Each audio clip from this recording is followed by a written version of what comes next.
wabarakatuh. My name is Zaskia Deza Saputri with students ID number 2403050042 from class K1 2024. This video presentation is for the academic writing course. In this presentation, I will review a research article entitled Investigating the Role of Pop Songs on Vocabulary Recall, Attitude, and Retention of Iranian EFL Learners, the case of gender. So the first point is, which reading option text did you choose and why? So I choose the article Investigating the Role of Pop Songs on Vocabulary Recall, Attitudes, and Retention of Iranian EFL Learners, the case of gender.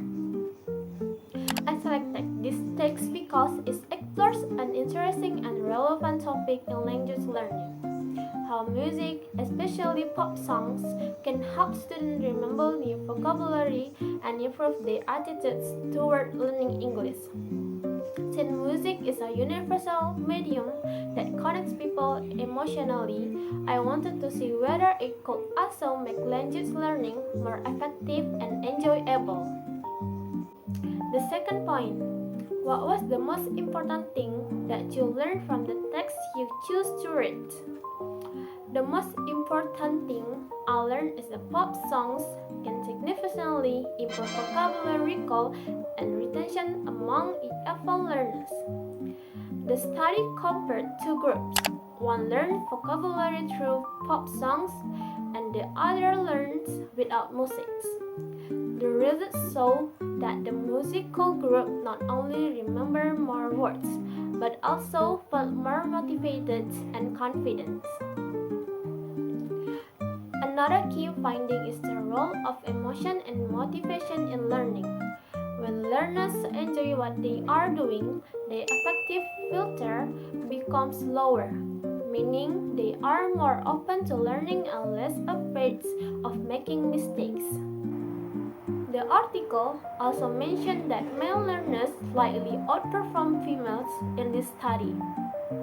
Although this result might not be universal, what matters more is that the integration of music created a fun, low-stress classroom atmosphere, leading to better focus and participation.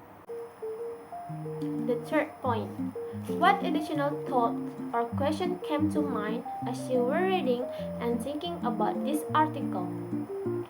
While reading, I began wondering how these methods could work in other contexts, like among Indonesian students or in different age groups. Would elementary or junior high students respond the same way as adult learners? Also, the study used pop songs chosen by the participants themselves, which made the activity more personal and engaging. I think if teachers force their own song choices, the effect might not be as strong. Another thought is about the balance between entertainment and learning. Using music sounds fun, but it requires careful planning, choosing songs with appropriate lyrics, suitable vocabulary, and cultural sensitivity. The research even had to remove songs with inappropriate language, which shows that the teacher's role remains essential in managing content. Finally, I reflected on how music could be combined with other skills, like speaking and pronunciation. Since songs naturally develop rhythm and stress in English, this approach might help learners sound more natural and fluent, not just memorize words. In conclusions, this article reminded me that language learning should not only focus on grammaries or memorizations, but also on enjoyment and emotions. Using pop songs is not just a creative technique, it's a psychologically and pedagogically sound method that connects music, memory, and motivation.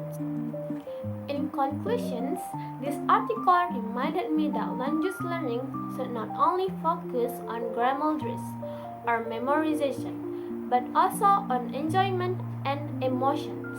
Using pop song is not just a creative technique, is a psychologically and pedagogically sound method that connects music, memory, and motivations. For me, this study reinforced the idea that effective learning happens when the mind and emotion work together.